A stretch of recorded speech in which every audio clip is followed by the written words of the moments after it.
Very good. এরকম good boy হয়ে থাকুন তো, তাহলে আমার ভালো লাগবে। আন্টি আন্টি, বলো সেরা। একটা লোক এসেছে, ওই দিন আগের দিন বাবার হাতে মার খেয়ে না, সেই লোকটা।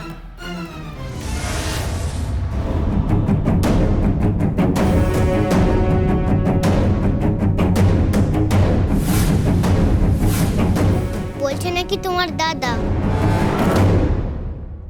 আমি না করছি বলছে তোমার সাথে দেখা করবে, আমার কথা শুনলো না।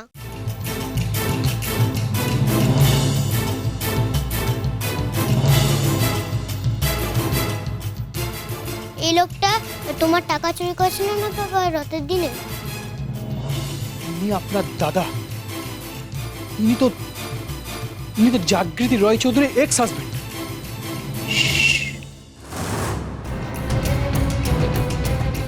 আমি এক্ষুনি মাকে বলছি ওই বাজে লোকটাকে আমাদের বাড়ি থেকে বের করে দিতে। এই এই এই কোথায় যাচ্ছ লক্ষ্মী মেয়ে? ছাড়ো আমাকে, ছাড়ো বলছি, ছাড়ো ছাড়ো ছাড়ো ছাড়ো ছাড়ো আমাকে বলছি, ছাড়ো বলছে ছাড়ো। এই তুই খুব দুষ্টু লোক। চশমা তো এখানে, বলে এটা রুমালটা কোথায় রাখলাম? তাড়াহুড়োতে না কিচ্ছু খুঁজে পাই না আমি। আপনি কিছু খুঁজছেন? হ্যাঁ, আমার ওই রুমাল আর ওয়ালেটটা। এই তো এখানে রাখা আছে। আশ্চর্য, দেখতে পাচ্ছেন না? আমি ওদিকে খুঁজছিলাম, এদিকে। আমি তো পুজোর জায়গাটা সাজিয়ে ভোগ রান্না করতে গিয়েছিলাম, তখনই মনে হলো শেষ মুহূর্তে আপনি নিশ্চয়ই কিছু না কিছু একটা খুঁজে পাবেন না। তারপর এসে দেখলাম ঠিক তাই।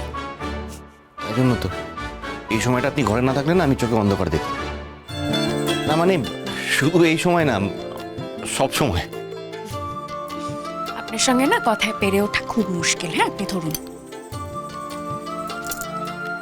কথা তো অনেক হলো, এবার অন্য কিছু ভাবা যাক। অন্য কিছু মানে? অন্য কিছু মানে অন্য কিছু একটু ভেবে দেখুন, বুঝতে পারবেন। ভাবলাম, কিন্তু মাথায় আসছে না তো। মাথায় আসছে না তো? সবকিছু কি আমাকে বোঝাতে হবে? আপনি নিজে থেকে কিছু বুঝতে পারেন না? আমি কি বুঝবো বলুন তো? আমি কিন্তু সত্যি কিছু বুঝতে পারছি না। সত্যি কিছু বুঝতে পারছেন না? না। এই জন্য বলি, আপনি তোজো আর মিহির থেকে একটু আলাদা নন।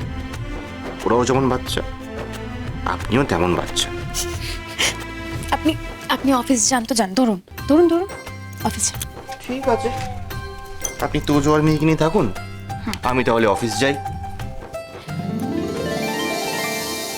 যাই নয়, বলুন আসছি। আসছি। তাড়াতাড়ি আসবেন। আপনি কি আমার জন্য অপেক্ষা করে থাকবেন? শুধু আজকে নয়, সারা জীবন।